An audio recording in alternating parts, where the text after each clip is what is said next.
And welcome back. It's good to see you. We're about to take a trip to Melbourne to carry out a few surprise tasks and also pay a visit to a zoo to contemplate the consequences of placing our animal friends into captivity. Let's go check it out.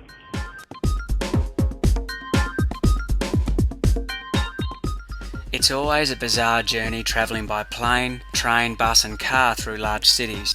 Seeing people busily heading in all directions, unconscious of the countless others who are scrambling along beside them, it makes me wonder where our pursuit of technology and material wealth has taken us. What's happened to our ancient cultures who shared such a deep spiritual connection to the living earth? The traditions who always paid great respect to our animal friends, the trees, the rivers, the oceans, and ultimately their own culture. I love the idea of a city, a place for people to come together to share and exchange ideas and trade, but can it be made sustainable? Can humans maintain a connection to the natural world and keep a balance of life intact, whilst at the same time avoiding a stampede into the future? This remains to be seen. On platform 2. Melbourne. Life amongst the big cities can resemble that of a human zoo. Mechanical behaviour in highly organised institutions where time and place rule the moment. The correlation between mass consumption to species extinction is more evident than ever. Can humanity rise to the challenge? Now that's the question. We're heading towards the Legal's place, where she's going to be surprised by one Tommy Fowles. It's been a month in the making, and we're heading down on the east coast of Victoria. We finally decided on one. Who knows, we could change our mind before we get there the way it's been going, but we've had to thrash out these ideas and we're mentally exhausted. It's been very difficult, but we've deliberated over many and come down to one best aim of attack. It involves the element of surprise, almost the ambush type technique. Roger's going to cause a decoy, and then we're going to use the surprise attack method using the codename Kitten, Operation Kitten. So we're going to have a crack at that, and let's see what happens. Whatever the case, we'll at least surprise ourselves. I think that'd be the greatest surprise if we pull this off. Future vague and uncertain. Vague and uncertain. So stay tuned.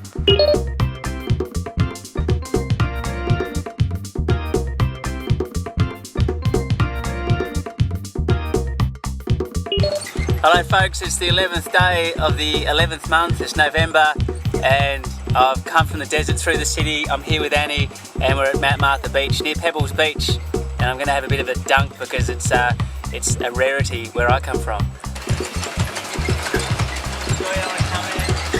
I'm very sure.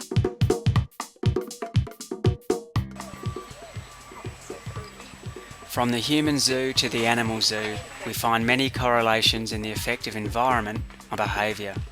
Humans have always had an insatiable fascination with wild animals. Every year millions of people go on safaris, board whale watching cruises and watch Steve Irwin wrestle crocodiles, while others drive to their local zoo for a full day of animal gazing. It's quite clear that there are two sides to this inquiry, and both sides carry merit as much as they do extremism.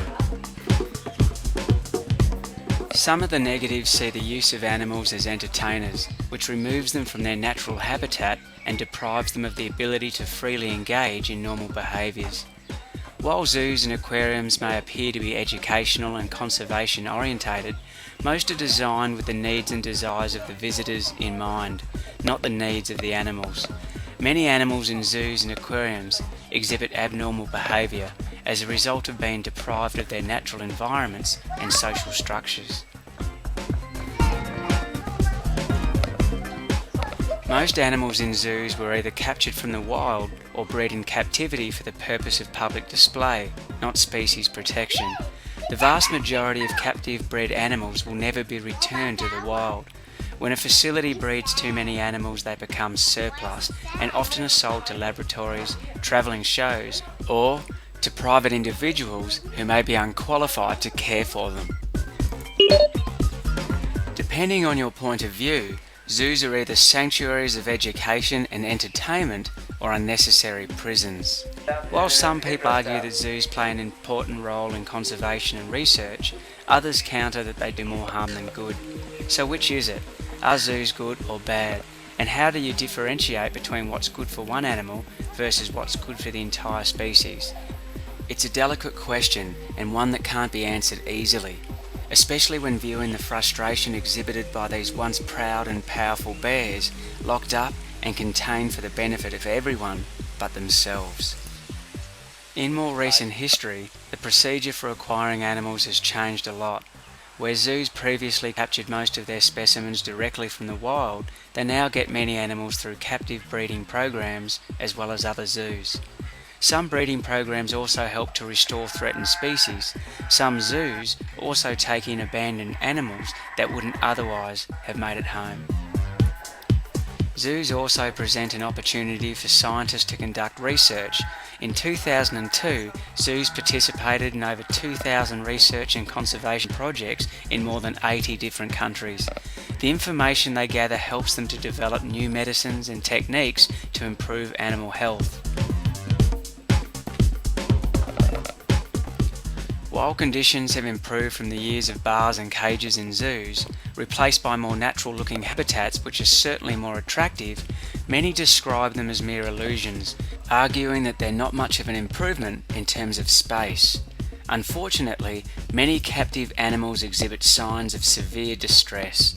People have witnessed elephants bobbing their heads, bears pacing back and forth, and wildcats obsessively grooming themselves. Seeing animals in captivity showing signs of distress is more than understandable. Animals like zebras and giraffes were designed to run across miles of open terrain, not to live out their lives in captivity. Despite a zoo's best efforts, its animals often are deprived of privacy, confined to inadequate spaces and unable to engage in natural hunting and mating activities. Forced to live in artificial constructs, many animals succumb to what some people refer to as zoochosis, which is the display of obsessive, repetitive behaviours. Research carried out by scientists show that animals are psychologically affected by the lack of space and the constant intrusion of people. This sounds a lot like human behaviour when it's exposed to a highly institutionalised life. So what's the answer on whether zoos are good or bad for animals, or indeed people? It depends a lot on what zoo you're talking about. It also depends on whether you're referring to the well-being of a single animal actually living in a zoo, or an animal thousands of miles away, benefiting from the zoo's research and conservation efforts.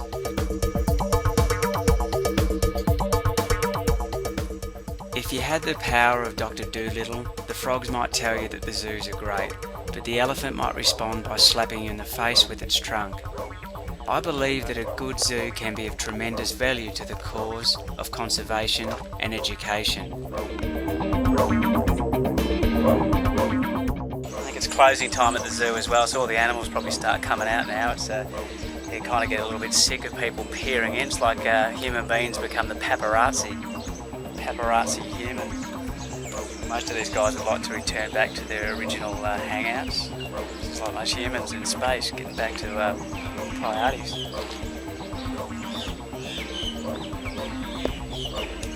It's clear that some zoos exist purely as a kind of freak show where animals, often badly housed and cared for, are exploited by their owners and degraded by members of the public. A zoo which exploits its collections solely for the purpose of making money or amusing the public should be closed immediately and without option. Ultimately, we must preserve areas of this world in which natural ecosystems are able to flourish. Zoos and wildlife parks, however good they may be, are no substitute for natural habitat. And this applies to the survival of the human race. We all share the same predicament and consequently the same future. If we want to maintain a healthy balance for future generations on our planet Earth, we need to make sure that international law better reflects the interests of all life on our planet. Thanks for hanging out with us on this transmission, and we'll catch you soon. Good on you guys.